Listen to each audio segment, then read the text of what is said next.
Hey guys, Joseph Arendsen here. On this month's episode, I'm going to break down why all these analysts out there are predicting somewhere between 9 to 16% appreciation this year. Here we go.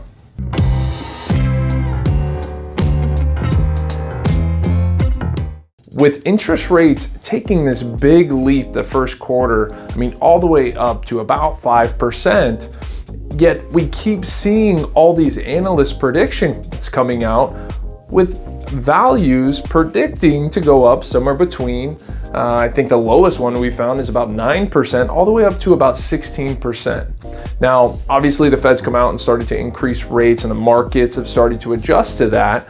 And that's rightfully so. We were in an inflationary period last year where we just saw values go through the roof. So we needed to do something to slow down the market. So they did, and that's increasing interest rates, and that's across all industries. However, it definitely came into our industry.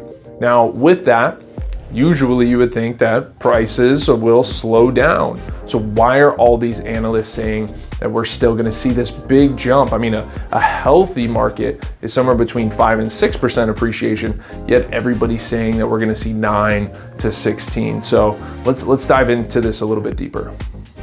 So after going back and looking at all these reports, and figuring out, the similarities amongst the analysts, really there was just one thing in common, and that's inventory, guys. If you've been listening to my show over the years, you've definitely heard me talking about this, but this is ongoing, and we don't have a demand issue.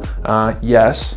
Post-pandemic, when we had interest rates drop down into the 2s, we had a demand issue. We had too much demand, too many buyers getting in the market trying to take advantage of these interest rates. Well, with the interest rates a little bit higher now, we still have normal demand coming to the market, trying to get in at 4.5 or 5% interest. The issue that we have is low inventory. We're actually at 54% less than pre-pandemic 2019. And all the analysts out there are stating, well, not all of them, but majority of them, somewhere around 45%, say that we won't have pre-pandemic inventory levels until 2024. And I really hope that's not the case. I really hope some homeowners will start putting their properties on the market, and a lot of developers will start bringing some more inventory to the market. However, what the analysts are saying is we're looking like we're not going to get up to those inventory levels until 2024. So after researching or going through all of those analyst reports, I wanted to see what's going on in our market right now. So when I look back at the last 30 days, unfortunately, not much has changed. With these higher interest rates, we're still seeing a lot of buyer demand.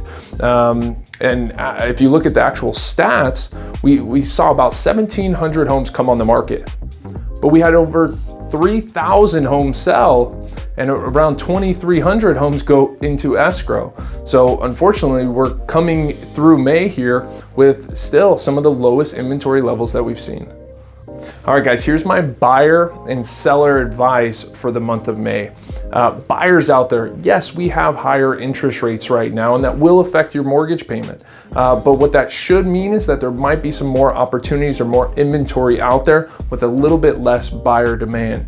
So if the interest rate has affected your buying power, well, maybe you look into a property that you could possibly house hack. What I mean by that is maybe find a property that has a granny flat or an ADU that'll help you create some income to subsidize that mortgage payment. I've personally done this, and it's a great way to get into a really nice neighborhood and help yourself out with that mortgage payment a little bit. So there's a lot of articles out there, look it up, called house hacking.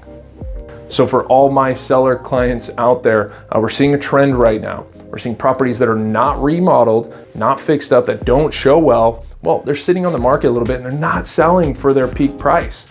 Whereas the properties that are really done nice, for instance, one that I just put an offer on for a client, was listed at 2.1, beautiful, impeccable, done extremely well.